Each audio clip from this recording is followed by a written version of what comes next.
This whole video is gonna be me being like, not every non-binary person feels like this, because I want people to realize that it is a spectrum and every person's experience is different. It's all wibbly wobbly, gendery, bendery.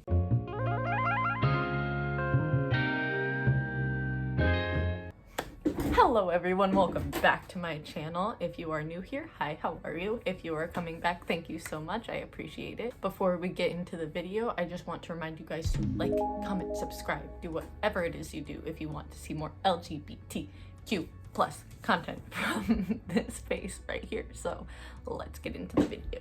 So today I'm going to be doing a follow-up to my 5 misconceptions about being non-binary with 5 signs that you might be non-binary. I did this for asexuality and it has been a hot minute since I talked about being non-binary, and I always want to make sure that this channel is informational and helpful for people who are looking to explore or question their gender and sexuality. So I decided I should make, so let's talk about 5 signs that you might be non-binary.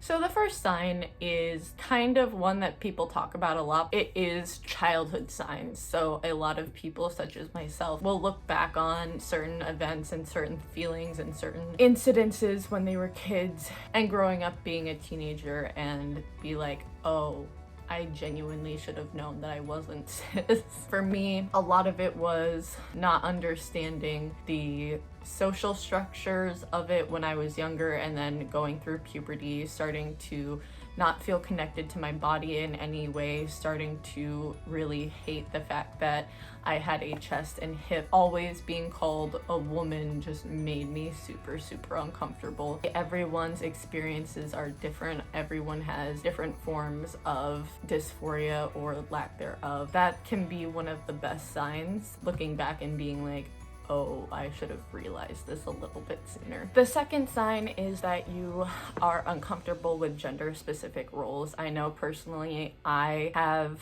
mixed feelings about masculinity traits and femininity traits. There are times where I personally connect to one or the other or neither, and it kind of goes all wibbly wobbly, gendery, bendery.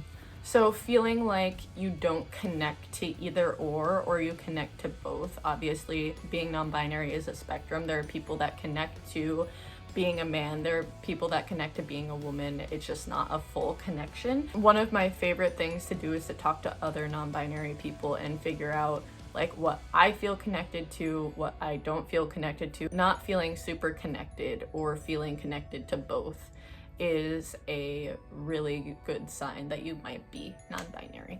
The third sign that you might be non-binary is that you want a mixture or none of the secondary sex characteristics of both genders. So for me, growing up, I should have known something was different when I would watch the Lord of the Rings extended edition making of, and I remember seeing that they used female extras as the men of Rohan, but they had beards, and I was like, that's kind of dope.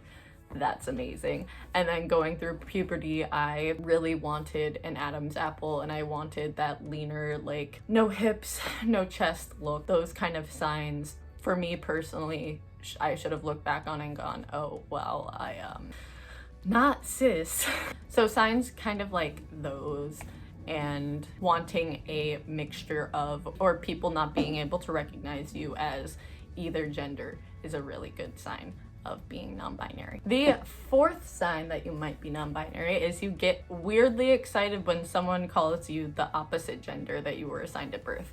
I know personally that sometimes for me it gets me really excited, or it makes me dysphoric as well, which is how I know I'm not a binary trans man. There are times where I'm like, yes, someone just called me sir at work, it's a blessing. And then there are other times where I'm like, I'm not a man either, I am nothing.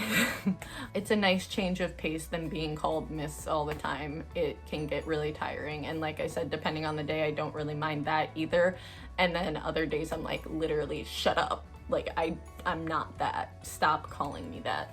Being called the opposite gender and being perceived as something that you were not born as can be a great way of gender euphoria if you are non-binary.